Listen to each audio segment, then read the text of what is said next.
Hello, everyone. You are listening to the C Squared podcast with Corey and Curtis.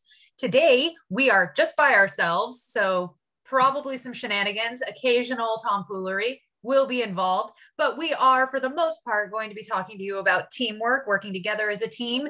Team. For those of you who watch the IT crowd, you understand what I'm talking about right now. So, Curtis, teamwork. Team. I like that word, team. Let's talk about teamwork. So I'm going to start off by just kind of asking you a question, Corey. Oh, dear God. You can fire one over to me. So what do you feel teamwork actually is? Working as a team. Define it. That is the very definition of it. No, seriously, it's honestly just knowing that you can depend on the people that you work with. It's creating almost like a mini network of people that you know are all going to be interconnected and working together. So when one thing slips, there's always somebody else that can pick it up, if you know what I mean. Yeah. It takes a high level of trust to develop that kind of a relationship. And I mean, everybody has those horror stories of in college when they give you the group project and there's always the one guy carrying it, the two guys that do 10% of the work, and then the other guy that nobody knows where he is. Yep. And that isn't real teamwork by any stretch. It's knowing that you have a group of people that you can count on to get shit done. So how do you find those type of people? Before I get on my rant, let's see what you got to say. How do you find them? You tell me. I don't know. No, because half of the people we've hired, I've told you. So honestly, you can tell with your, go with your gut on that.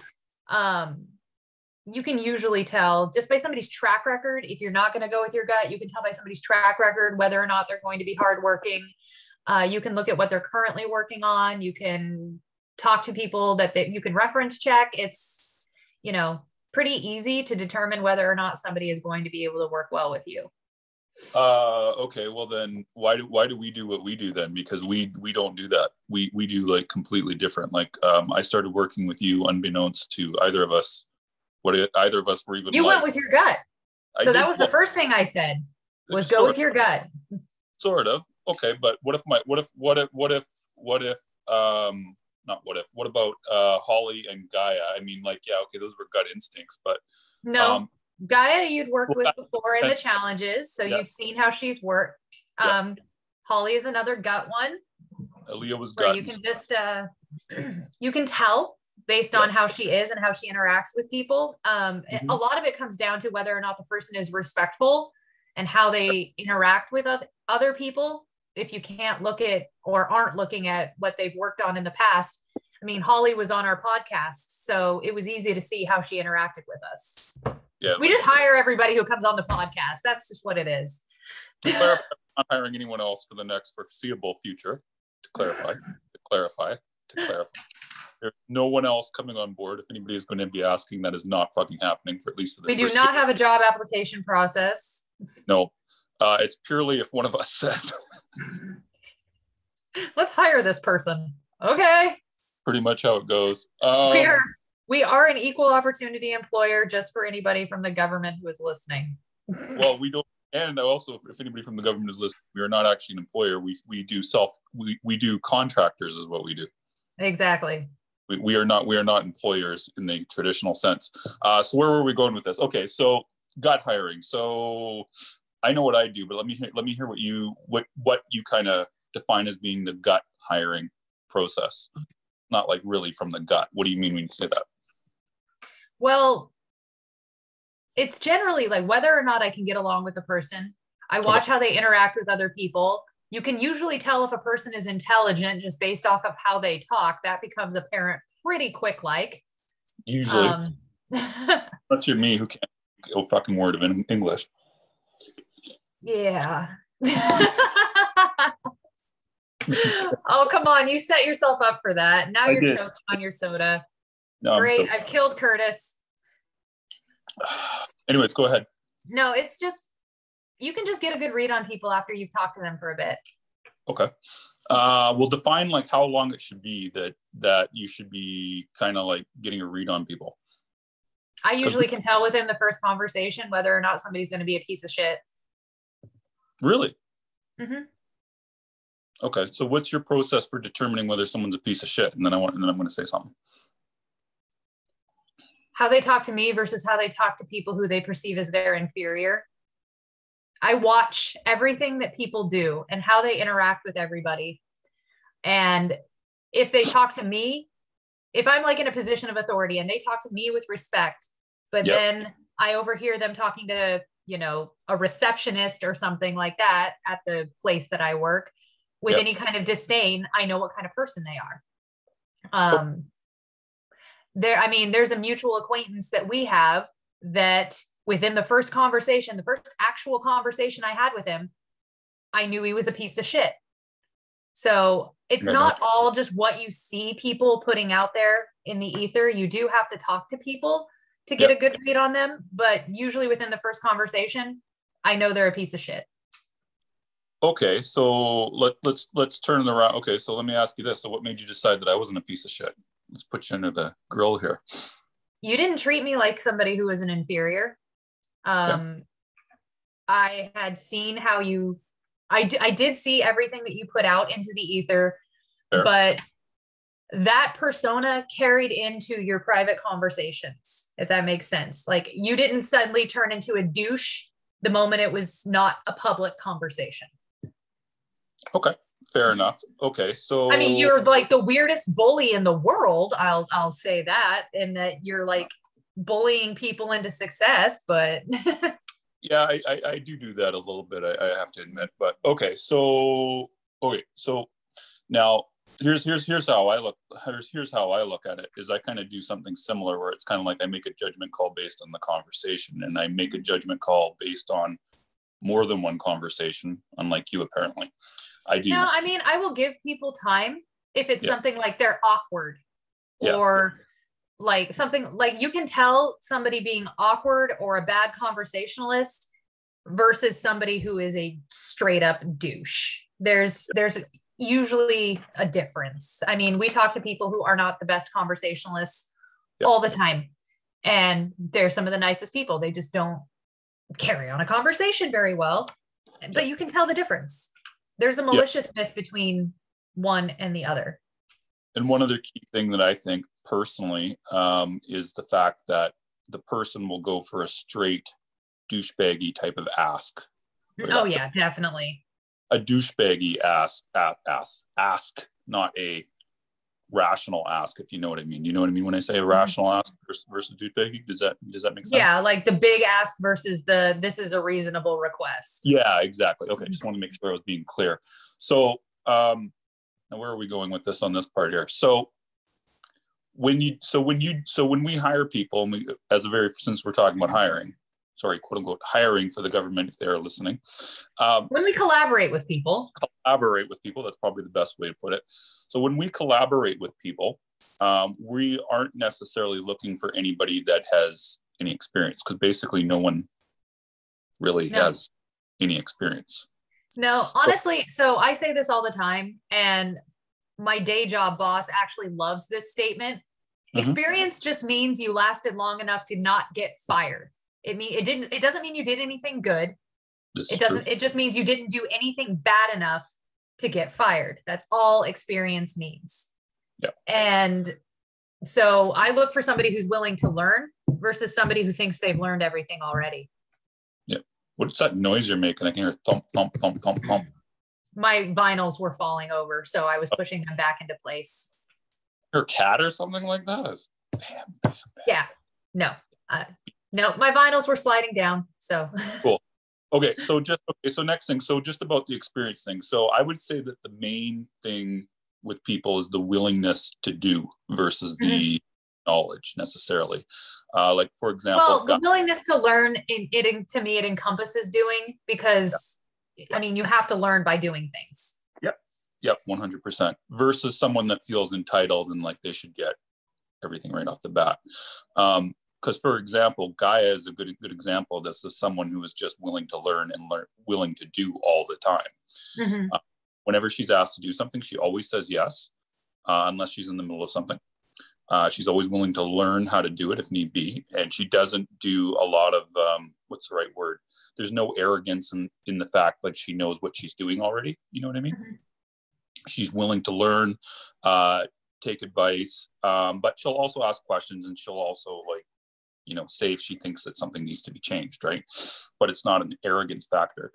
You want to go over that a little bit about the arrogance factor and the person that's they feel like they already know what they're doing, even though they don't. Yeah, that means you're already outdated.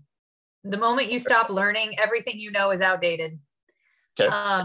And there's a big difference between arrogance and confidence. So confidence is knowing you can do the job. Arrogance is thinking the job cannot be done without you. Ooh, that's a good one. Yeah. That's the biggest difference. You can be confident in your ability to get something done, and you can be confident in your ability to figure things out if you don't already know them. But if you cross into the territory of thinking that no one else can do this, I am the best, like this is going to fall apart if I'm not part of this, then you've crossed into arrogance and you're a douche. Okay. I like that. Okay. I like that because there's a lot of people that actually do that. There's a lot of people. Okay. There's a lot of people that think that everything's going to fall apart if they're not involved. Well, guess what? It's not. Most of the time. Just a fact. Most of the time, no.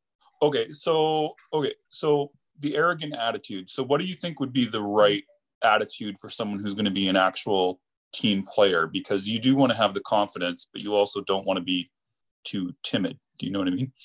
Yeah. And that's all it comes down to is the confidence in knowing that you can get the job done. And if you don't know how, honestly, there's a lot of confidence that comes with asking questions and saying, hey, yeah, I don't know how to do this, but if you teach me, or if you show me where I can learn, I will learn how to do it. That is a whole other level of confidence too.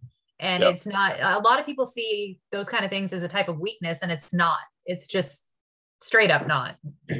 Well, one thing that I always like to do, and it seems to me that you do the same thing most of the time with people, is I just kind of like to grant the idea the people that I'm working with kind of know what they're doing, and I try to go on the basis that they don't need a lot of micromanaging.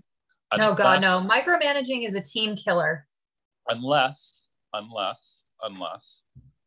they make a mistake and you now know that you have to kind of watch it, but still not micromanage, but still kind of. That's not micromanaging. That's guidance. And micromanaging is one of the biggest things that will kill your team. I mean, there's another saying. There's gonna be a lot of sayings in this. People don't quit bad jobs; they quit bad managers. And the worst manager is the micromanager. Here's an example.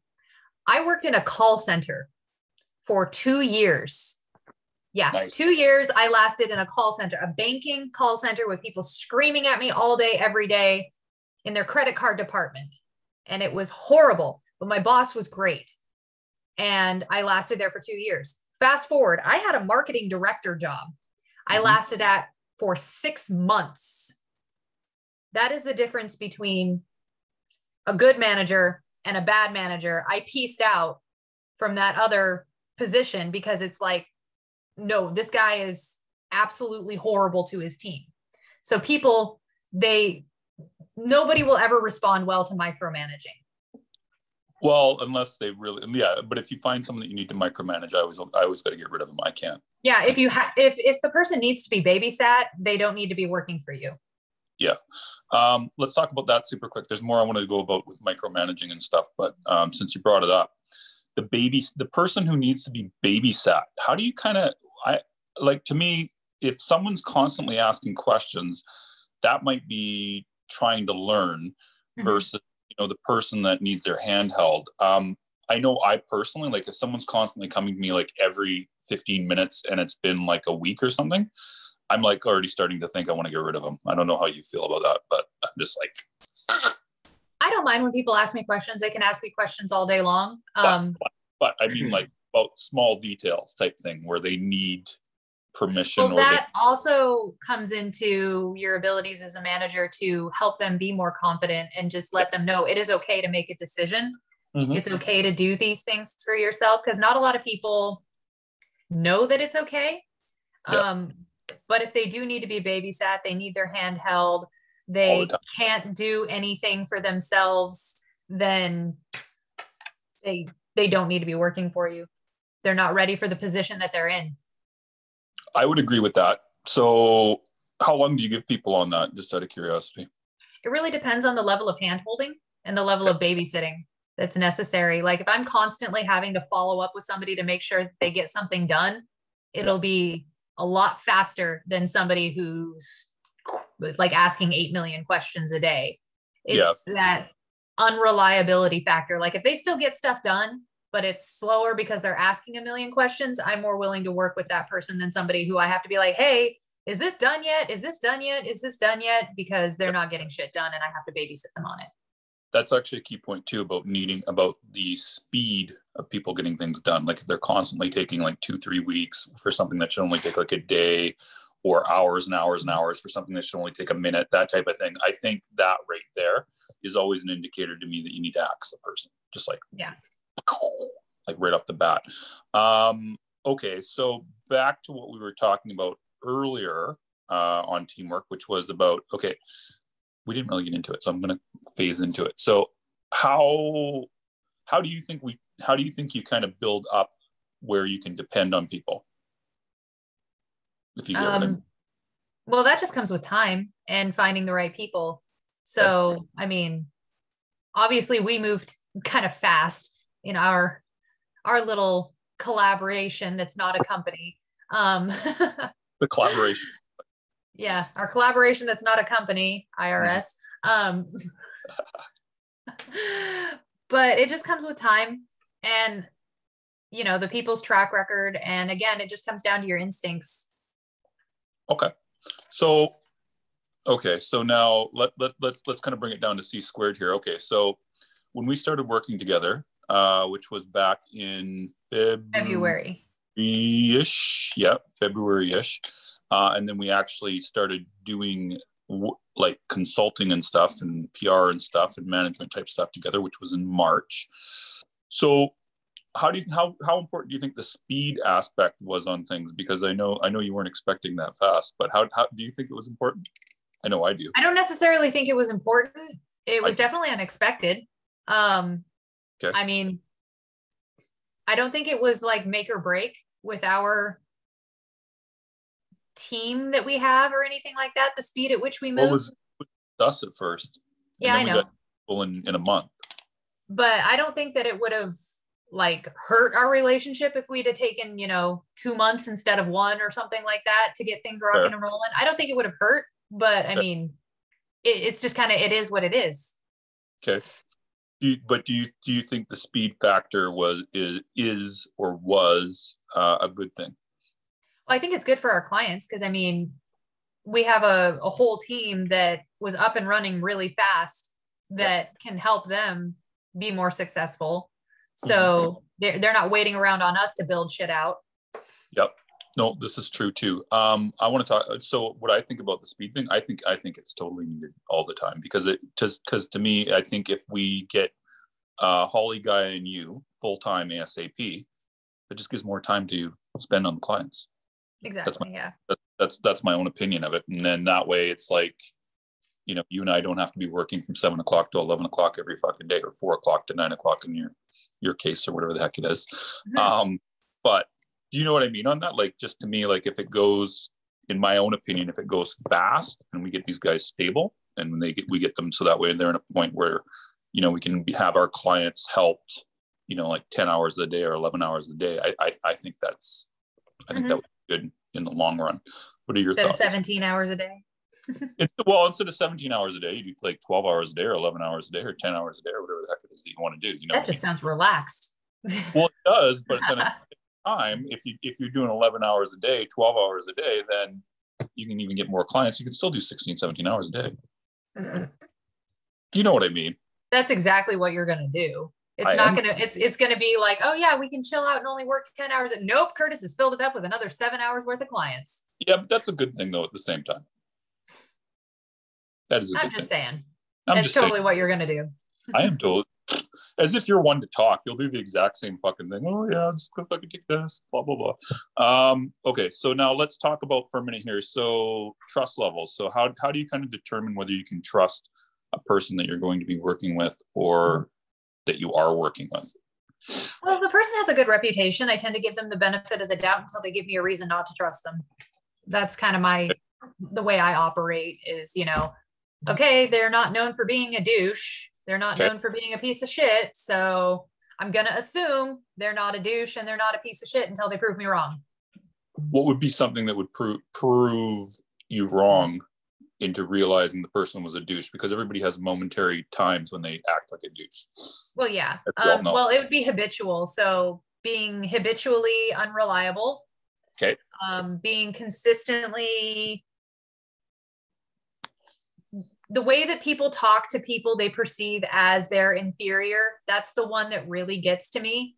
Okay. Like if you're nice to everybody in the group, but then, let's say we all go out for a company lunch or whatever, and one of us is super mean to the waiter. That would be a huge red flag to me. Fair. Massive.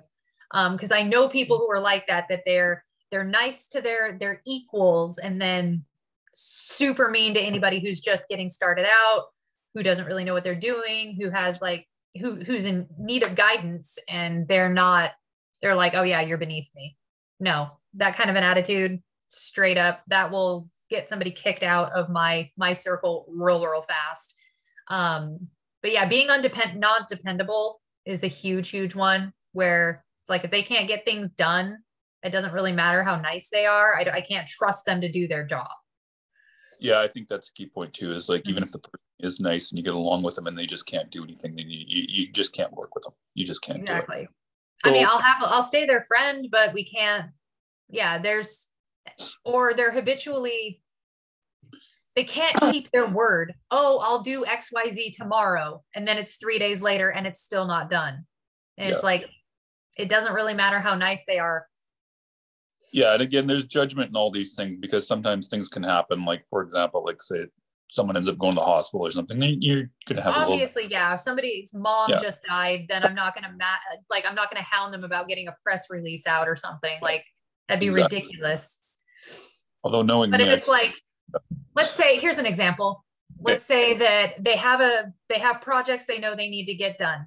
Mm-hmm. And they have a vacation plan for later that week, and they know they need to get those projects done before the vacation is planned, but they don't communicate one way or the other whether or not those things got done until after they've gone on their vacation and gotten home.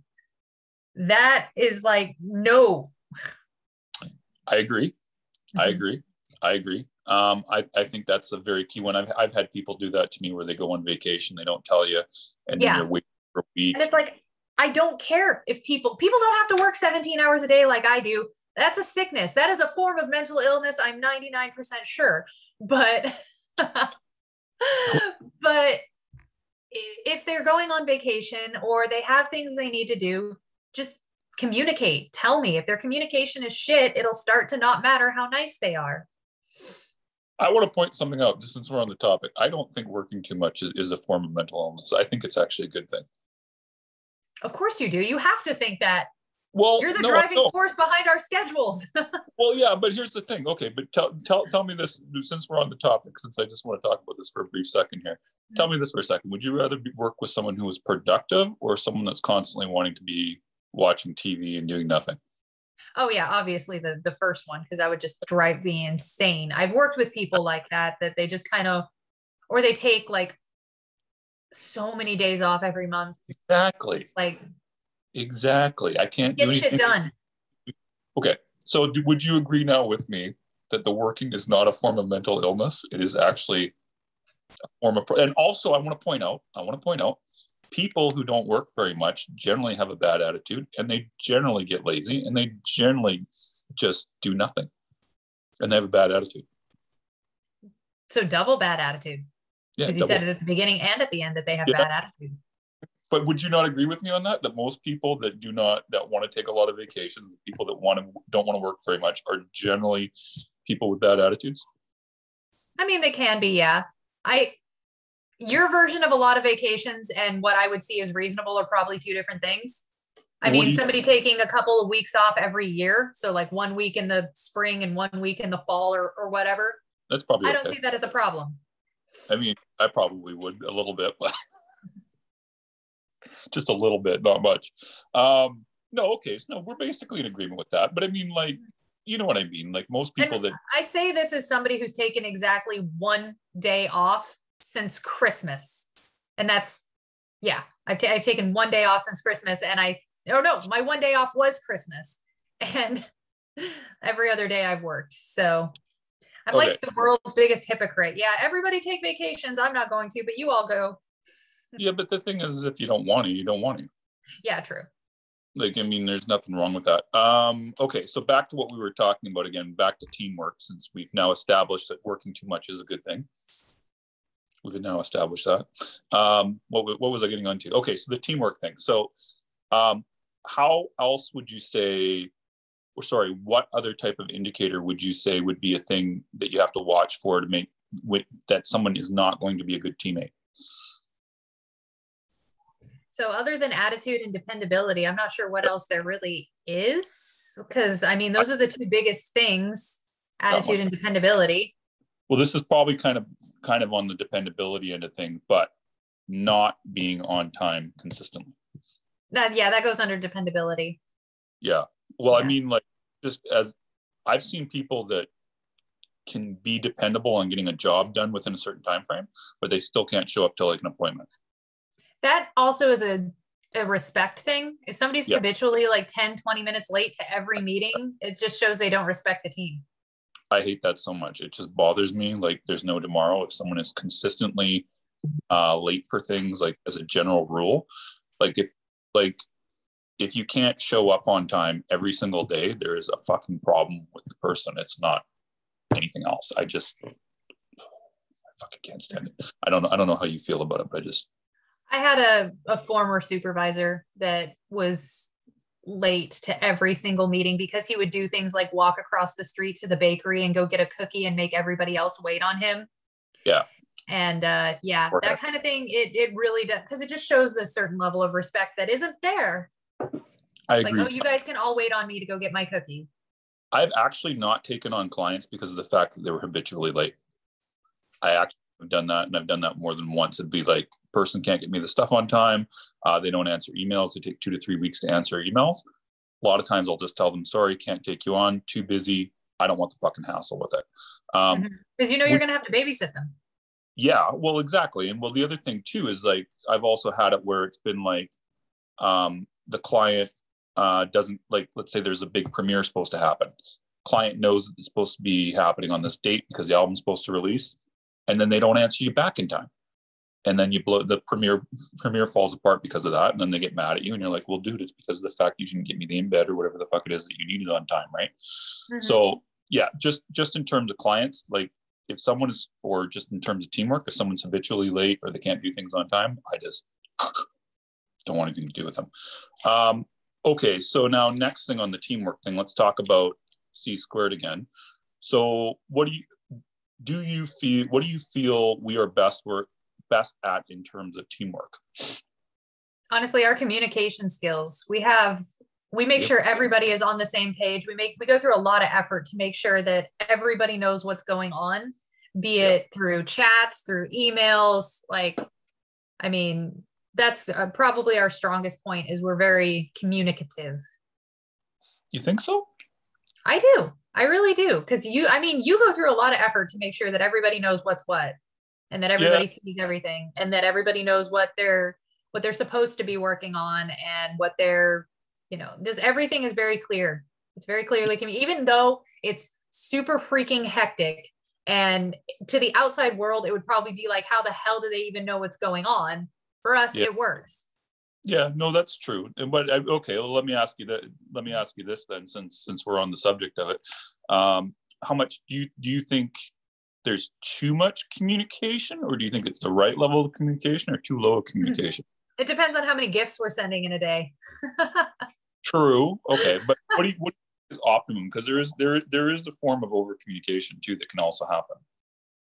I think if you end up sending the same thing in like a chat that's me and you, Yep. And a chat that's me and you and Holly, and a chat that's me and you and Holly and Gaia, and then an email, like that would be that would be over communicating. Agreed. But you don't really do that. I try to just keep I try to only do one message and then do it to everyone all at once. Is what we exactly. Usually have. Like I have some people that I've worked with that it's like they'll send the message to me privately, then the message to the group, and then they'll email it. And it's like, that's just too many. No, if it's for the group, send it to the group. If you really want to make sure that I see it, send it to the group and email it if you're super scared that I won't see it. Well, the only time I ever do something like that, I think, is when I usually try to run everything past you first. Mm-hmm. And that's not quite the same thing as what you're talking about. And no, that's not the same thing. That's completely different. Yeah, like one thing I never want to do, since we're talking about teamwork. Am I boring you, Corey? No, I'm tired. I'm kidding. One thing that I always try to do is I try to make sure that you're infoed first before we go to anyone else. Because if you don't like something, I don't want to, butt heads or anything like that. So, do you think that our communication level is good for the company, or do you think it needs to be improved, or do you think it's not good enough out of curiosity? I think we do a good job, personally. That's my thought. Okay. I don't know about you, but I think we do a good job.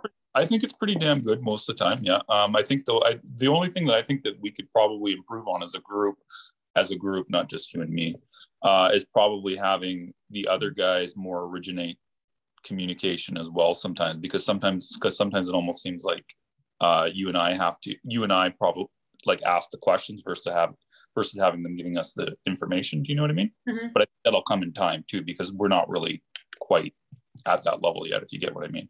Yeah, it comes with a certain comfort level, and everybody's still really new. Yeah, but other than that, I think the communication level is really good. Okay, so we got communication level. We got about 8 minutes left in the podcast, 9 minutes. So we got communication level. So trust factor. How do you establish the trust factor, and how do you tell if someone is turning to be untrustworthy or anything like that? Setting for you. Well, it'll come back to their reliability. If they start slipping and all of a sudden, like everything is late, they're not communicating. First, I'm going to figure out if there's something wrong, like if something's going on. But if nothing's going on and they're just like suddenly super lazy, I'm going to assume they're checking out, probably looking elsewhere for work, like that kind of a thing. Well, I never even thought about that, but that's a good point. So if they're checking, okay, what else? Well,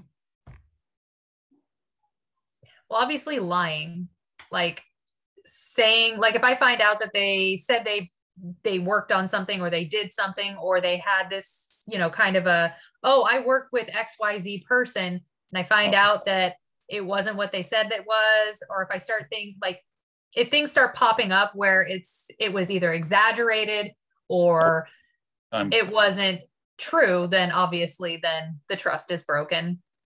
Okay, but I exaggerate all the time, and that's why I keep you in check. Yeah, but I'm just saying I exaggerate all the time, and as far as I know, you trust me. So what's it? Why is it that it's a different kind of exaggeration? Okay. There's Curtis excited exaggeration that I then have to like bring you down out of the clouds. Yeah.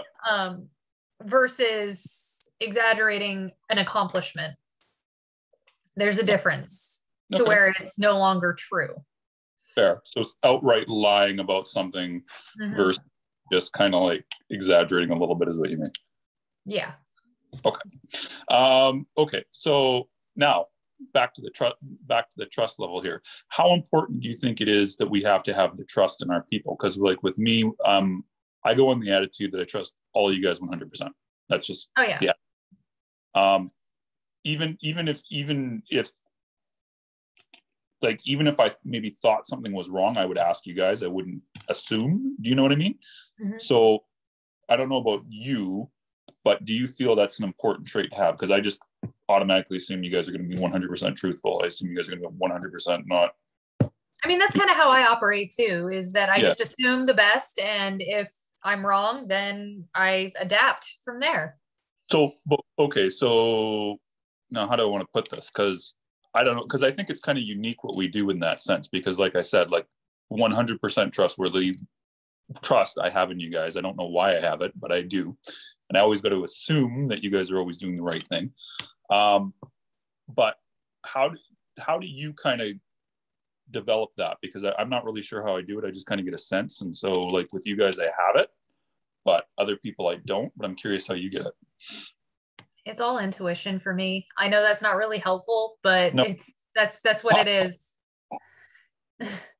I just go with my gut. Okay, cool. Well, I think one of the things I think it is if you don't trust the person, then it's not gonna. Oh yeah, if you don't trust the people that you're working with, it's not going to work. Yeah. Okay. So now, It's like, then why even work with them? Yeah. Now, some managers though will kind of like trust their people to an extent and still keep an eye on them. I mean, like you still want to keep an eye on everything that people are doing, and you want to make sure they're doing. That's not a lack of trust. It's just, I mean, that's just comes with being a manager. True. So how do you differentiate between checking up on a person's work versus distrust? We're going deep now. I don't know, because I just do these things. I don't think about it. We're trying to explain to the audience though, Corey. I don't really think about it. It just comes down to like, can I normally count on this person? Has there been a delay? Okay, I'll go check on it, make sure it's all good. And if it is all good, then I trust their word that they're working on the thing that I told them to work on. Then if it starts slipping beyond that, then it's like, okay, maybe there's an issue here. But okay, I'll tell you how I judge the trustworthy value of the people I'm working with. Okay, like for example, I'm going to start with Gaia. Part of the reason why I trust her 100% is because I've known her for about a year. She's never given me any reason to distrust her, not once. She's always come through on anything she's ever promised or ever said, at least with me. I've never had an instance that I know of where she's lied to me or anything like that. I don't think she's ever exaggerated anything to me, and she will. And as far as I know, I've never seen an instance of her back talking me or anything like that. So, same thing with Holly.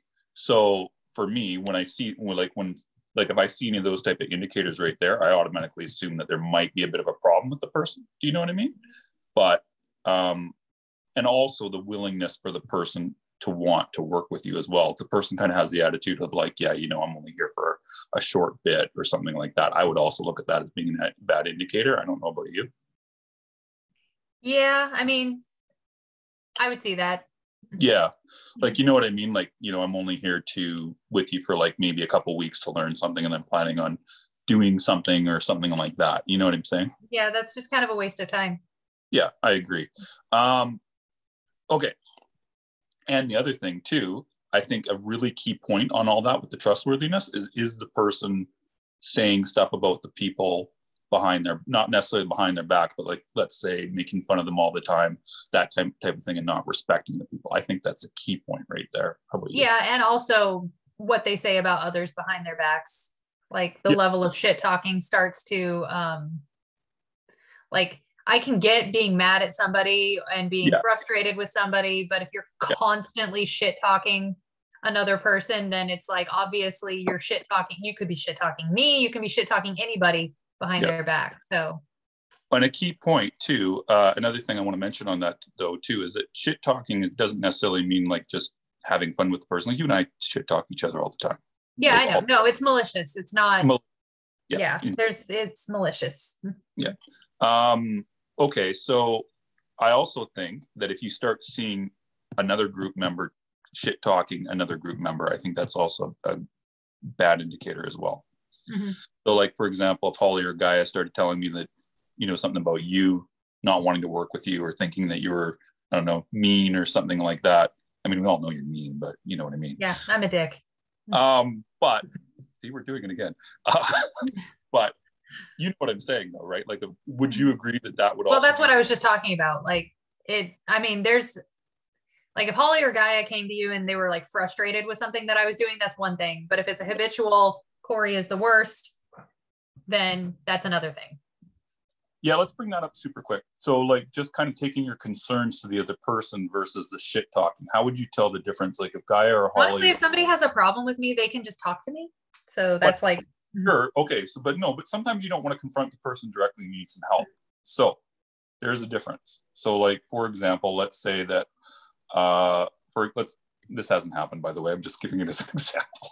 This has not happened, just for the record. Let's say Aaliyah or Holly or Gaia came to me and they had an issue with, let's say, another person, or it was you.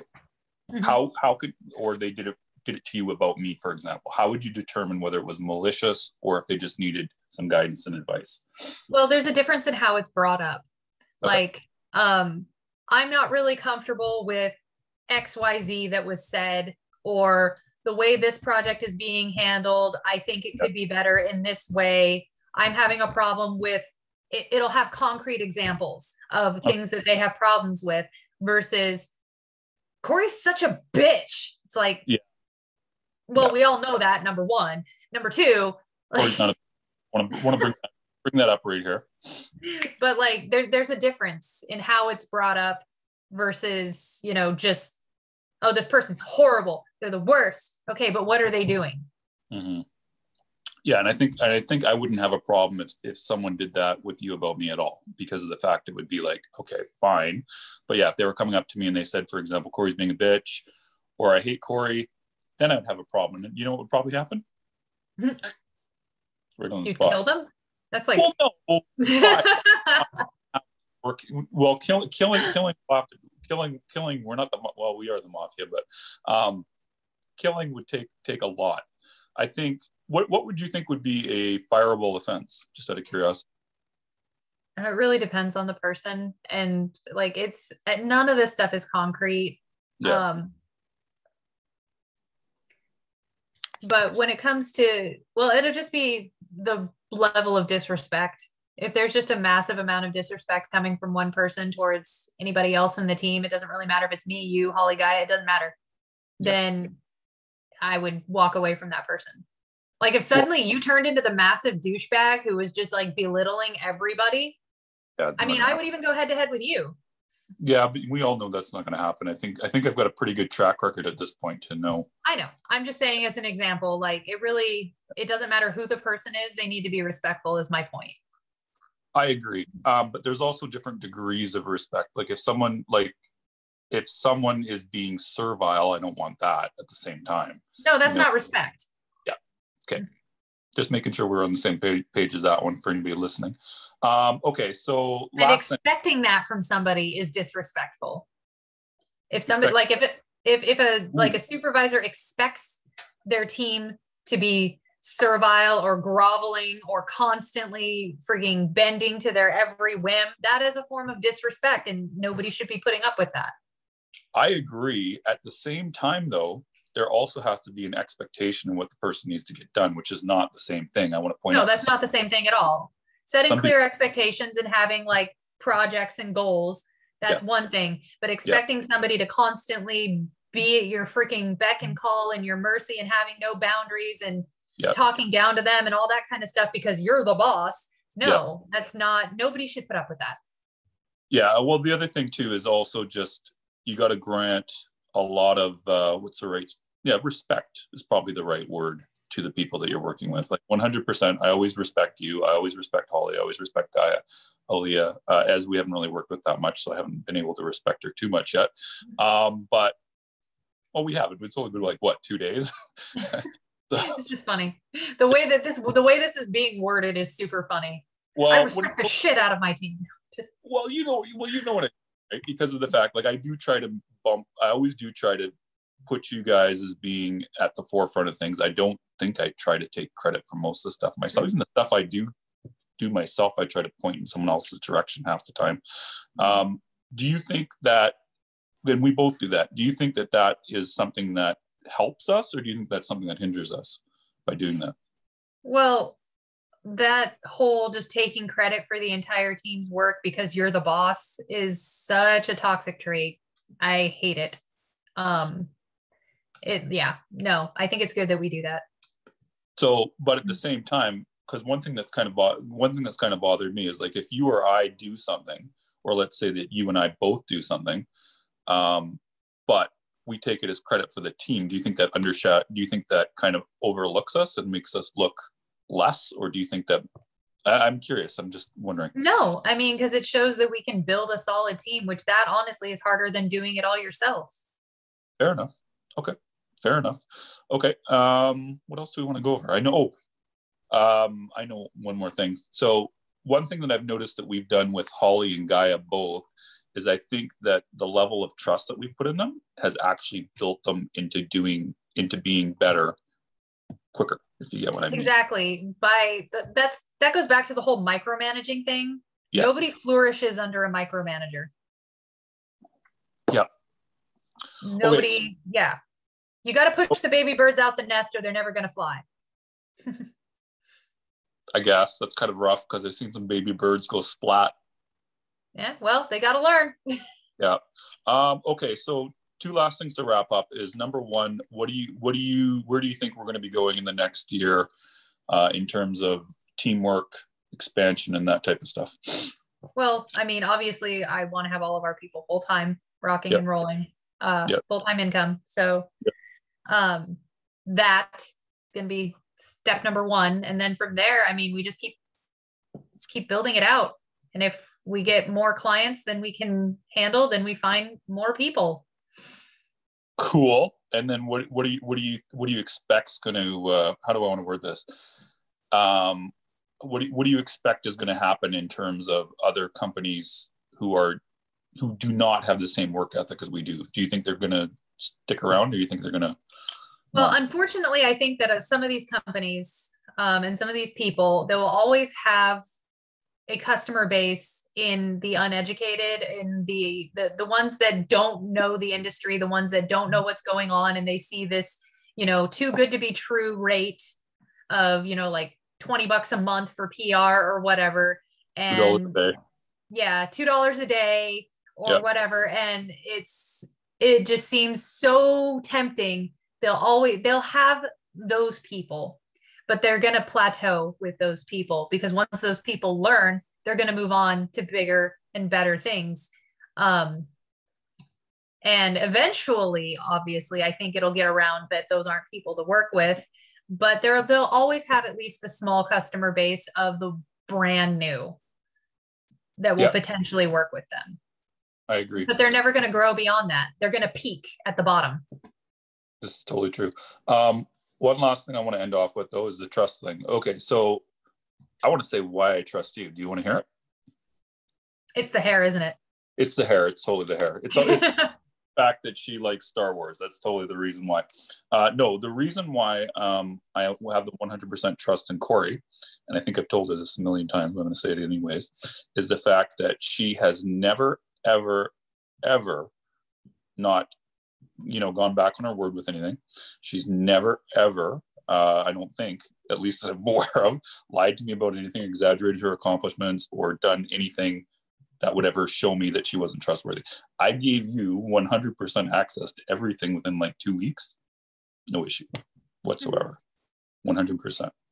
So, but I think that's the kind of trust that you need to give to people sometimes. Sometimes you're going to get burned on that. But I mean, it's a learning experience. It is a learning experience sometimes. And if I would have been wrong, you probably could have fucked me over and went and started your own thing. For all I already have. If you did, I would oh man, I would be so mad at you right now. I would have to go back and edit all these fucking podcasts and go, fucking bitch. Okay, so what were you going to say?